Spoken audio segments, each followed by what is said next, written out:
Hey there, we're still talking about fear this week. What's holding you back? The first step to overcoming fear is naming it. Let's talk about how naming your fear gives you the power to take control. A fear often feels overwhelming because it's undefined. When we don't know exactly what we're afraid of, our minds tend to magnify it. That's why the first step to managing fear is naming it. For example, are you afraid of failing? Are you afraid of what others might think? Or are you afraid of stepping out of your comfort zone?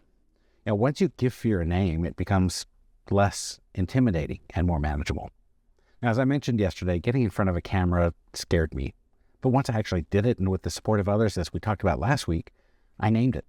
It was a fear of not being good enough, but I was. Naming it was like turning the light on in a dark room. It made the fear less overwhelming and gave me a place to start, and it scurried away like a cockroach. Now, if you're not sure what your fear is, try this exercise. Number one, write down what's holding you back. Number two, ask yourself, what am I really afraid of? And number three, once you name it, write down one small step you can take to address it. Naming your fear doesn't mean you're going to make it disappear, but it gives you some clarity, and clarity is the first step to action. Now, what about you? What's one fear that you've named recently, and how did it change your perspective? Go ahead and share your thoughts in the comments, or take a moment to reflect on what's holding you back. Thanks for watching.